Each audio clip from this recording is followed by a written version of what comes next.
people. It might look different to you than it does to us.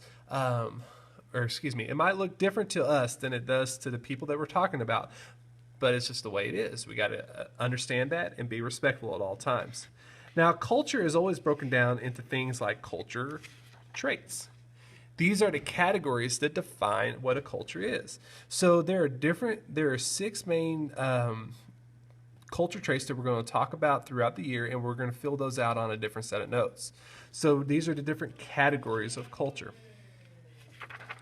Now we have an idea of cultural borrowing. This is taking something from one culture and using them in yours. We see this a lot of times. For example, you can find McDonald's in just about every country. There are people using Asian symbols and things here in America. So anything that we can do to take from one part of a culture and bring it to another culture, we usually see that in a lot of places. So religion is one of our culture traits. This is the system of beliefs that are used by a group of people. So people are going to go through and honor there's different religions. Three main religions that we'll talk about this year are Judaism, Christianity, and Islam, that have different set of beliefs.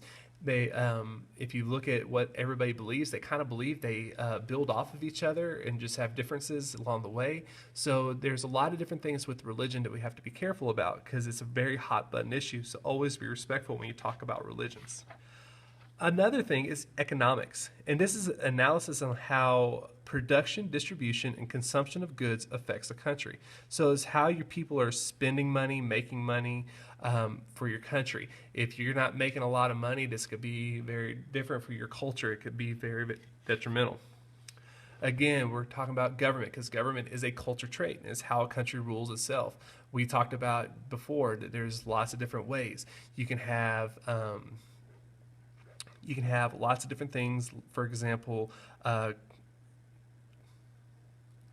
sorry, I lost my train of thought there. Like a junta, democracy, a republic, communism. So we can see all these different ways of ruling. Now, some of these other terms are going to be just general geography terms or other terms that we need to know, so we need to make sure we copy them down. So a timeline. We're going to see timelines throughout the year. And a timeline is nothing more than a series of dates written down correctly on a piece of paper. So if we had 2000, 2020, and 2040. So we have all the events that came through just written out along the timeline, okay? So it's nothing scary, it's just something for us to know. Again, we're reviewing our term limited government. This is a government that is controlled by a constitution. The United States has a limited government. Unlimited government, a government that has nothing else to control it but the leader in charge, like a dictatorship or a king. Economic activities, these are terms that we're going to see off and on throughout the year, how a country is able to make money. So what your country does to make money. Do you produce things? Do you buy things? Do you sell things? Next, GDP. GDP is something that we're going to see play a very important role. It's gross domestic product. Basically, it's the total value of goods and services produced in the country, or how much money a country makes. All right. The amount of money a country makes, this is very important for us to know because basically this is how everything's going to work out. Life expectancy, this is how long you're expected to live in a particular country. So the higher the number is, the better off your country is. If you have a country that you only live 40 years, you're probably a very poor country. While in the United States, you're expected to live at least 75 years old. And finally, not finally, we have two more terms. Literacy rate. Literacy rate is something that plays a role in everything that we do, and it's our ability to read.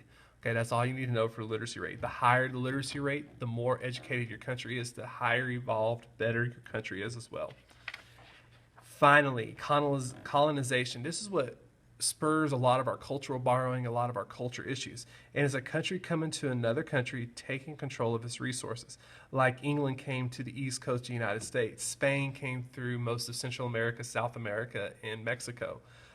France, Louisiana, and some of the Caribbean islands. all coming here and coming to America to establish colonies for money. So this is just our culture. This is some economic terms and some government review, and then some other indicator terms that we need to know. So make sure we get everything copied down. I know some of it might be repeating, but that's okay. So let's make sure we get it all done and be ready for your next set of instructions.